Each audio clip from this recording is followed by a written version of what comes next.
The Swami is back for another week of fantasy football picks. This time we're getting into week 10, and I just want to say I apologize for anyone who has used my picks. I've probably sent you into poverty by now. And speaking of poverty, my lineup this past week was pretty fucking dirt poor. No one except for Matt Ryan scored more than 20 fantasy points, so that was terrific. Hey, but on the bright side, I placed 56,000 this week. Couldn't do much fucking worse than last week, so hey, it's a positive. So I wanted to see who the guy in first picked this week, and I swear to fuck, this guy is cheating. This motherfucker has Patrick Mahomes, Tyreek Hill, Travis Kelce. He has the whole fucking Chiefs roster on his team. Then he has the audacity to put in Dalvin Cook and fucking Scary Terry. There's no fucking way he didn't go over the cap. That shit is crazy, man. That is fucking unbelievable. I don't know how he made it happen, but goddamn, kudos to him. I'm sure he takes my fantasy advice often. But I do apologize if you bet your wife and children using my picks on Yahoo Fantasy. I am sincerely sorry, but don't worry, you'll win them right back with the lineup that I'm going to give you this week. My quarterback pick this week is going to be Kyler Murray. Kyler Murray just fucking ran and passed all over the Dolphins this past week, and now he goes up against an underachieving Bills defense. I'm looking for that spread offense to spread the cheeks of that Bills defense this Sunday for sure, and I think Murray's going to be a big part of that. My running back picks are going to be Aaron Jones and Duke Johnson. Aaron Jones is going up against the Jaguars, and we all know how great they are, and Duke Johnson is probably going to be filling in for David Johnson. I'm looking for Jones to get a shit ton of volume this week, assuming the fucking medical staff doesn't hold him out for 5 more years due to his minor calf injury. But if they don't, then I'm looking for him to put up some big numbers. And with Duke Johnson, he's just a nice cheap running back pick, assuming he's going to take over that workload that David Johnson's leaving behind. And if that's the case, I think he has a chance to have a pretty good game. For my wide receivers, I'm going with DK Metcalf, Will Fuller, and Curtis Samuel. DK has been pretty much unguardable the entire year.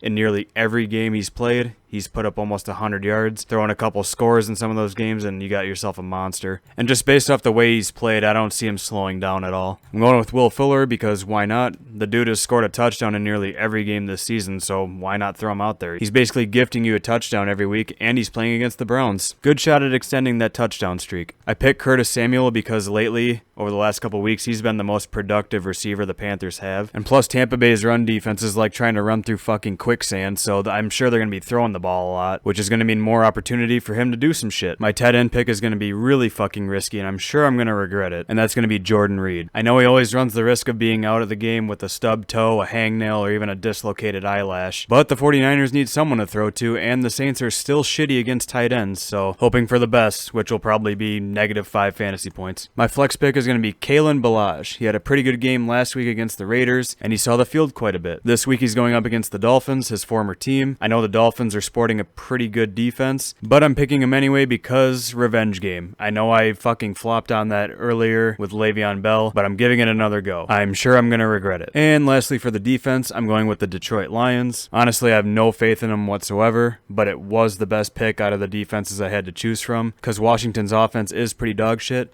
but the Lions' rush defense is really dog shit. So I'm basically just relying on Alex Smith to throw maybe 6 or 7 interceptions. Because Gibson has been doing pretty good, and I don't see the Lions stopping him. But again, this was the best option I had. At least next week I'll be able to pick the team that's going up against that Adam Gase-led freight train of an offense. You know he'll have them up and ready to go after the bye week. So yeah, those are my picks for the week. Looking forward to coming in dead last.